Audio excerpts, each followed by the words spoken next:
Hello for the first time, Geekdom! My name's Loki with Geek Nerd Dork Media, and today we're starting a Let's Play of my favorite game ever. No joke. Majora's Mask on the Nintendo 64, and my computer is really laggy. What's going on? What is going on? I didn't... Oh, because the controls are backwards from... Oh, but that's my good file. I'm gonna hold on to that. Alright. That's my not Let's Play file. I don't know why the sound is so laggy. I really hope it's not this way throughout the LP. I'm gonna feel really sad if it is, because we're not even into the intense part of the game yet.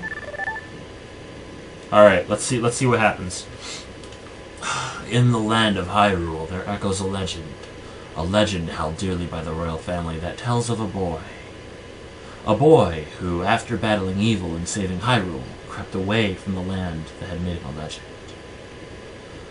Done with the battles he once waged across time, he embarked on a journey, a secret and personal journey. A journey in search of a beloved and invaluable friend. Hey, listen! Hey! A friend with whom he parted ways when he finally fulfilled his heroic destiny and took blah blah blah.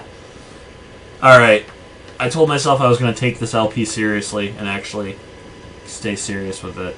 So, what is up with my sound? Alright, it sounds better now. Alright, I'll just shh, let's just enjoy the opening cinematic.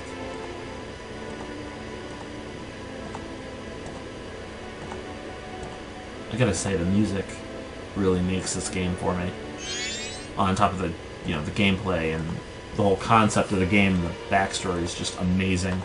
I could sit here for hours and speak its high praises. I really could. I'm not going to, because that'd be really boring.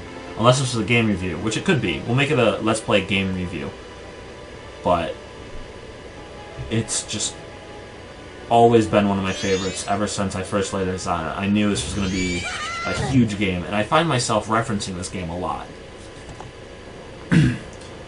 For, like, life situations and whatnot, which is weird. It's unusual, I know, but it happens.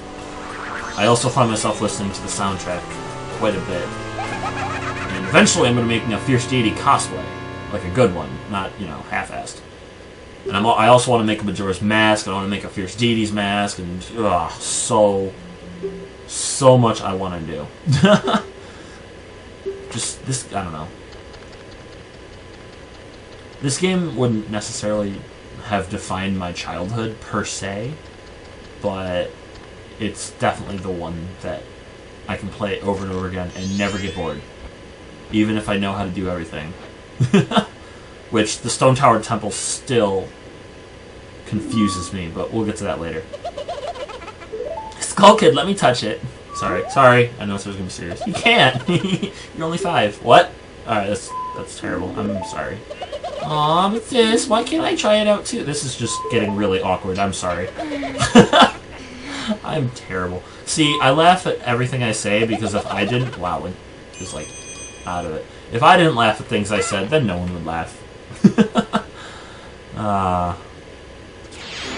And my theory as to why Link loses all of his heart containers from Ocarina of Time to this game is during this scene where he's being dragged across the ground.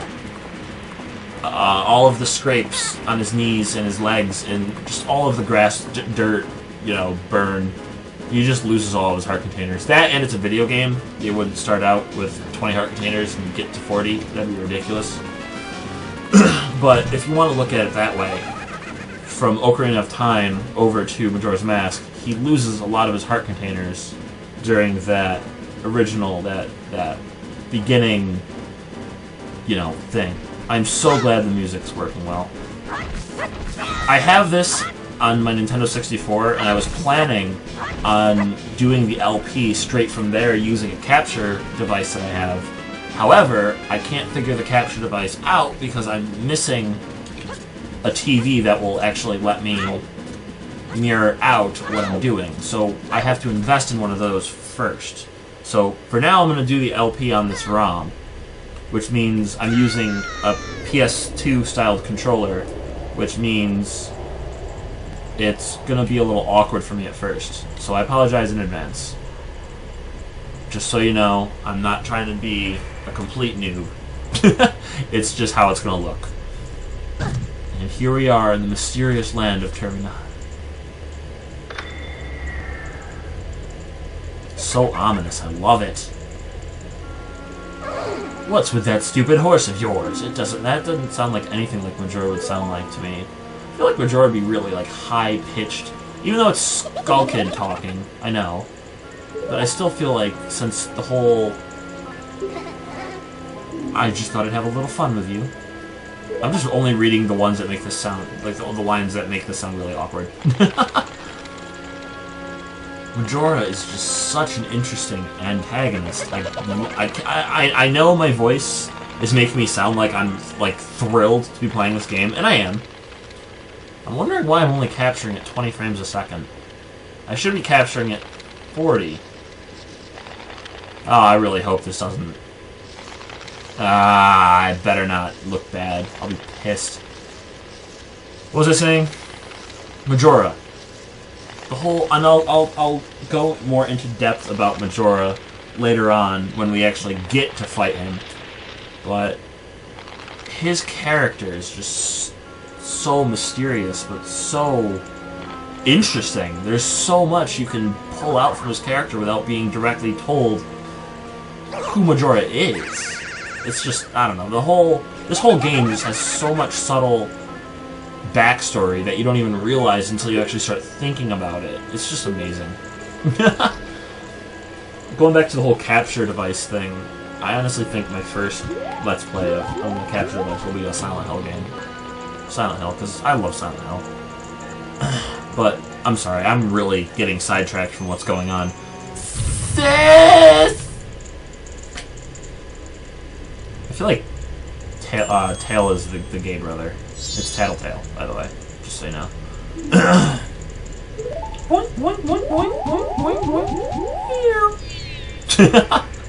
You! If I wasn't dealing with you, I wouldn't have gotten separated from my brother. I have a man's voice, by the way. I'm not a... Well, don't just sit there, Deku Boy. Do something! Why are you looking at me like that? What? Is there something stuck on my face? I'm just terrible at voice acting. I bet I'm gonna try. Wow, my computer is overheating. What the hell is going on with my computer? I've never had this much trouble with it. Anyway. I've never had this much trouble with it. Yeah. Alright. So, the plan for the rest of our episode, we're already about 5 minutes in, is to... The stuff back there. I, apologize. So, take me with you. You want to know about that skull kid who just ran off, right? Well, I just so happen to have an idea of where he might be going. Take me with you, and I'll help you out. Deal? Please? Good. So then it's settled. Now then, I'll be your partner. Or at least until we catch that skull kid. My name's Tattle, so, it's nice to meet you or whatever. Now that we've got all the balance right now, can we stop messing around here and get moving? So if I figure something out, press up C, and I'll tell you. Hopefully you'll manage to get by without my help until then. Yeah, I don't know how I'll ever... I'm curious. Alright, good. All those cheats weren't on last time. I was messing around on that one file. What we were trying to do is we were trying to see if, see that ring of grass down there? Usually when you hit it, it starts dancing. And if you're wearing the Keaton mask, Keaton comes out of the ground and quizzes you. Well, we knew that the area before the clock tower, before you get, what am I trying to say? Get out of the inside of the clock tower, or get into the inside of the clock tower, rather. But when that door shuts on you permanently, we're wondering if we could call Keaton out there. So we tried. And we are happy to report that no, you cannot call Keaton from out there. It's, it was not programmed that way. It's so cool. Partially, uh-oh, did I go the wrong way? I went the wrong way, but I made it. What the heck? Hey, you, come on. I don't want to talk to you with Z.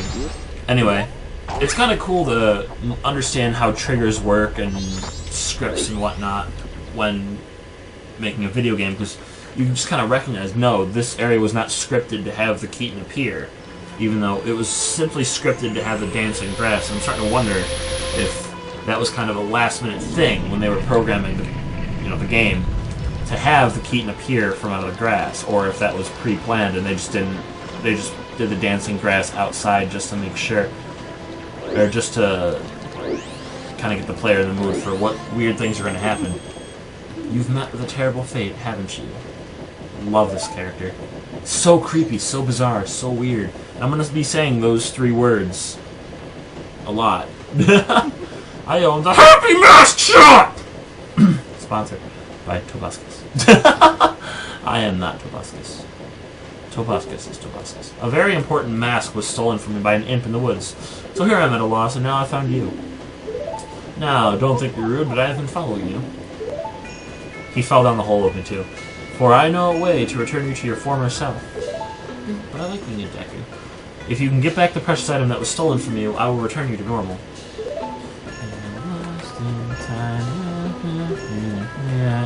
I just need the precious mask. I don't understand how something so evil and dark can be considered precious. I'm just saying. I am just saying. Gotta pause it. And I must leave this place in 3 days. How grateful I would be if you could bring... 3 days? What a coincidence! The moon's gonna fall and crush the world in 3 days. But yes, you'll be fine. I see you are young and have tremendous courage. I'm sure you'll find it right away. That was awful. Well, then, I am counting on you. Well, you're gonna have to count on me next time when we become Human Link again. So, thanks for joining me on our first episode of Majora's Mask on the Nintendo 64. My name's Loki with Geek Nerd Dork Media. Next time, we're gonna become Human Link, like I just said. So I'll catch you guys next time. Stay safe, don't get raped. Did I forget anything? Nope. Alright. Catch you next time.